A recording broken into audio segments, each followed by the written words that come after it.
Hi, welcome back to my channel and to another speed build video. Today we are building this modern Victorian inspired house for the main generation of the Not So Berry challenge, and honestly, this build turned into way more of an emotional journey than I expected. Like I thought this was going to be a cute, cozy little Victorian build. Instead, I ended up fighting for my life against floor plans, roofing and round rooms for several hours. But honestly, that's kind of the Sims building experience at this point. Also, before we start, if you don't know the Not So Berry challenge, it's basically a legacy challenge where every generation has their own color, personality trait, career and storyline. And this build is for the very first generation, the Mint generation. So this Sim is a scientist, has the mischief trait, loves the color mint, and is generally kind of chaotic but in an intelligent way. And honestly, I feel like that personality already shows in this house, because this build somehow looks both organized and suspicious at the same time.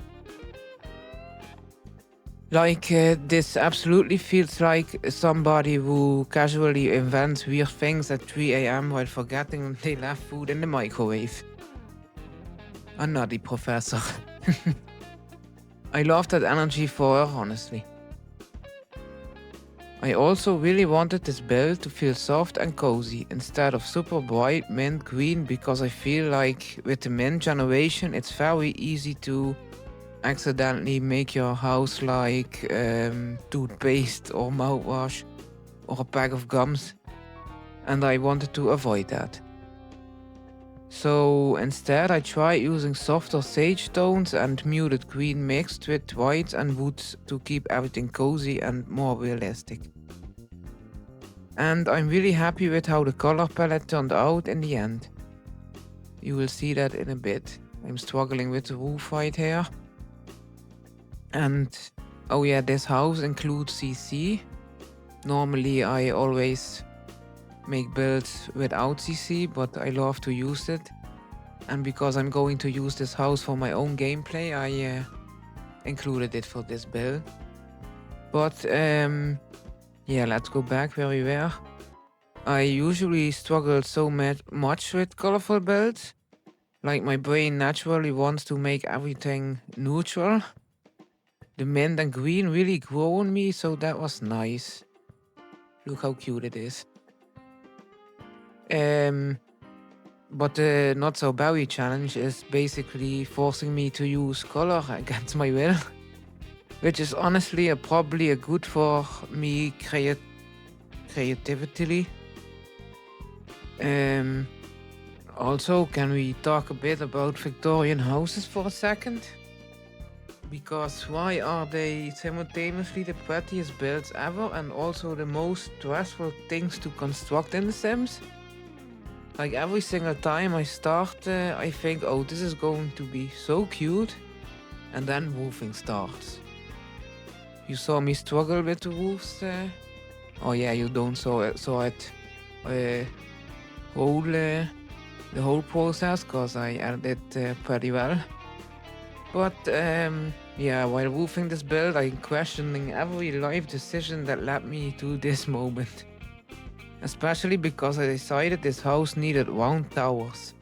Why did I do that? I don't know. But they make the house feel dramatic and whimsical in some kind of way, I think. But yeah, furnishing round rooms is qualified as emotional damage, I could say, after doing it. But yeah, round rooms in The Sims are one of those things that look amazing from the outside and then immediately become your problem once you go inside. Do you know that struggle? Let me know in the comments. Furniture suddenly stops functioning normally while placing them in round rooms. But yeah, I played tested the build and it works. That's nice. But nothing fits correctly.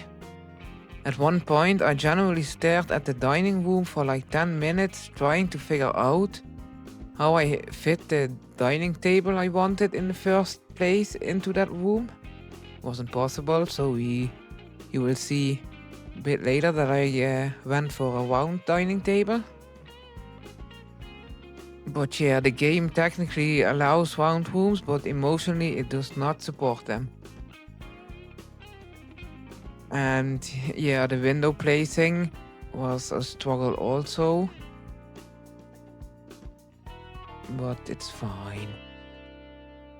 There were several moments during this build where I genuinely forgot how houses work. Like suddenly I couldn't remember how big is a bathroom supposed to be, or how do hallways need to make sense. My brain completely stopped functioning while building this house. And honestly, I think every sim builder has that moment where you stare at your screen and your entire knowledge disappears, I guess. I'm not sure, but I think. And yeah, I have that especially with Victorian houses. This is my my second Victorian house. And the roofing became a bit easier, but I was so much struggling with it. It was hard. But yeah, that's what happened here. And once the landscaping started, everything finally came together. For me, personally, because landscaping is the part where builds suddenly stop looking like unfinished dollhouses and starts feeling alive, if you ask me. And I had so much fun with the backyard. I added a seating area, a hot tub, monkey bars for future kids, and this big tree that where you can build a tree house in. I love those. And yeah, I'm adding some little decorations to the exterior. But yeah, and then we added that to the roofs, and let's talk about roofing again, because I really fought for my life. Roofing is still one of those things I never truly feel confident doing. Like, sometimes it works perfectly, and other times I feel like I'm solving advanced math problems. Victorian roofs I can't talk. Especially Victorian roofs are terrifying because there are so many angles happening at once. And every time you move one roof piece, another roof suddenly becomes ugly or clips to the inside. It's like the game punishes you for trying. But yeah, somehow I survived. Barely, but it's fine. And yeah, like I mentioned, I used a lot of custom content in this build. I made this build for my own gameplay moments, and that's why I start using CC. Because normally my builds are CC free because I want to make them available for everyone. But I really wanted to use my CC once again. Maybe I should make a Patreon to make this build available too. Let me know in the comments down below what you think of that. But yeah, back to the CC, I generally couldn't stop myself. If you see me do the interior, you will see that. Especially the clutter items and furniture, CC is my weakness. If a room looks too clean, I immediately panic and start placing books everywhere and mugs. I did not do that in this one. Like no surface in my build is safe. Tables need clutter. Counters need clutter, and there's no space to cook meals. But it is. I playtested it. Shelves absolutely covered in clutter. At this point, my Sims house really probably violates several fire safety regulations with all of the clutters. But it's fine. Most of the CC I use from creators like Harry, Velia and Comico because their stuff works so well for warm, realistic interiors, I think. Especially for this kind of slightly modern, cozy aesthetic. And I love builds that tell little stories, like when you can look at a room and immediately understand the personality of the Sims living there. That's always my goal. And with this house specifically, I wanted to feel like the Mint generation founder is really creative and intelligent, but also slightly chaotic. Like maybe she starts project and forgets to finish them. Maybe she drinks coffee at midnight while working on inventions.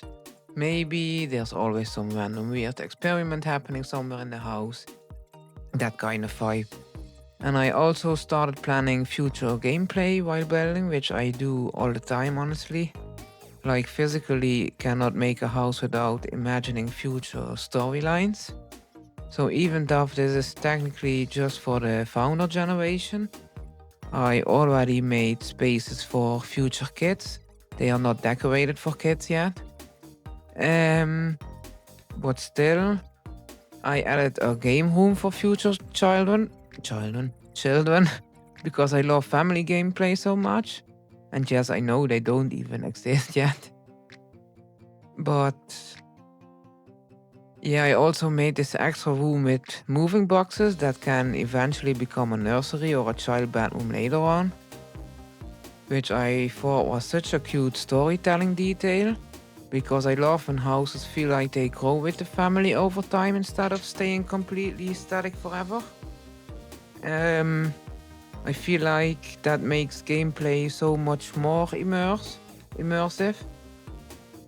And honestly, the room with moving boxes might be one of my favorite little details in the entire build. But now you see me struggling with the floor plan, and especially with round rooms. I figured it out, and I think the floor plan makes sense in the end. And while doing the floor plan, I changed the window placement about 6 times because Victorian houses are so picky about symmetry. Like one slightly wrong window and suddenly the entire build feels cursed or something. But it turned out fine, I guess. What do I need to tell you more? Oh yeah, let's talk about Pinterest. I got some inspiration from it. I think Pinterest is a dangerous place for Sims builders, because I opened Pinterest for a little inspiration and suddenly I had 50 tabs open and a complete unrealistic vision for this house. Didn't make sense. But yeah, and Pinterest makes me believe I can build literally anything. And then Sims humbles me immediately. So yeah, that's dangerous. Well, let me ask you how do you say it? Do you plan future gameplay while building houses? Or because I love planning future gameplay like that, because it makes me more attached to the save file, honestly. Like now I already have storylines in my head, and we all know that means I'm emotionally invested, which is dangerous too, because Sims gameplay never goes according to plan, ever. Like I will spend hours creating this wholesome family storyline and then suddenly someone dies because they laugh too hard in the kitchen. Which honestly still sounds fake every time I say it. Only the Sims could create a game where emotional death is normal. And honestly, I feel like long-term gameplay becomes so much more fun when your build supports storytelling. What's your opinion about that? Leave it down in the comment section, please. And yeah, that's something I've been trying to focus on more lately. Not just making pretty houses, but making houses that feel playable and personal. Like every room in this house has a purpose.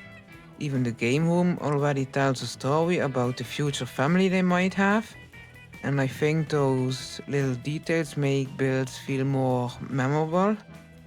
And I feel like cozy gameplay and cozy builds are becoming my favorite kind of content lately.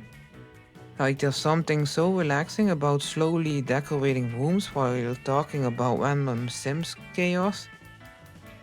I think that's why I personally love watching Cozy Sims creators too, and hear their thoughts while building, what they were thinking when they did something, or that kind of stuff. It feels like hanging out with friends while they build, and honestly, that's exactly the vibe I want for my channel. Like, yes, I want the builds to look nice, but also want people to feel comfortable while watching, even if I'm actively losing my mind over window placement or roofing. um, there was actually one point in the video where I almost completely changed the exterior because I thought the windows looked weird. And honestly, I still don't fully trust Victorian windows, but still think it looks fine. So yeah, it's terrifying, those windows and Victorian houses in general. Also, I feel like every Sims builder has very specific irrational fears. Mine's are roofing, window symmetry, and accidentally deleting half of the house while moving walls, which absolutely happens more often than I'd like to admit. Especially with move objects on, because one wrong click and suddenly 20 items disappear into another dimension. Oh. Okay, now let's get serious again. Maybe we can talk about how emotionally attached builders get to fake houses. Because by the end of this build, I genuinely felt like the Sims already existed, and I need to make them even in chaos. But I already knew what kind of parents they will be. I already know which room the kids are going to destroy first. I already know somebody is going to autonomously grill outside during winter for absolutely no reason. And honestly, that's part of why I love The Sims so much. The storytelling potential is endless, even when the game itself is chaotic. And honestly, maybe especially when the game is chaotic, because some of the best gameplay moments happen completely by accident. Like those random moments you never planned, but suddenly become part of the storyline forever. I feel like that's what makes legacy challenges so fun too, especially Not So Berry, because every generation feels completely different. And I love that this challenge pushes me to build outside of my comfort zone, because normally I probably would have made a neutral suburban house again. Meanwhile, now I'm building mint Victorian mansions with round towers and emotional support clutter everywhere, which honestly is character development for me. And I think the final house ended up feeling exactly how I wanted. Cozy, lived in, story focused, and a little chaotic. And that feels like the mint generation for me. Also, let me know in the comments if you ever played the Not So Berry challenge, because I swear everybody plays it differently and I love hearing people's storylines. And if you have a favorite legacy challenge or build challenge, definitely tell me, because I'm always looking for more cozy, chaotic gameplay ideas or builds. Oh, and if you want to see me play a legacy challenge, here on my YouTube channel I'm playing the Pack Legacy Challenge and I'm currently on Generation 1, so you can still follow along. I would love to hear your feedback or tips on my legacy challenge let's play here on YouTube, so if you want you can check it out. And also let me know down below in the comments which room in this house is your favorite at the end of the video, because I can decide between the bedroom and the living room with the bookshelves. I love them both so much. Anyway, this was my voiceover. Let me know what you think of it, because for this video I made a script beforehand, so it became a bit easier to do the voiceover. Let me know what you think of it. And if you enjoyed this speed build, don't forget to subscribe because I really want to keep making more cozy Sims content like this. And thank you all so much for watching, and I will see you in the next video. Bye!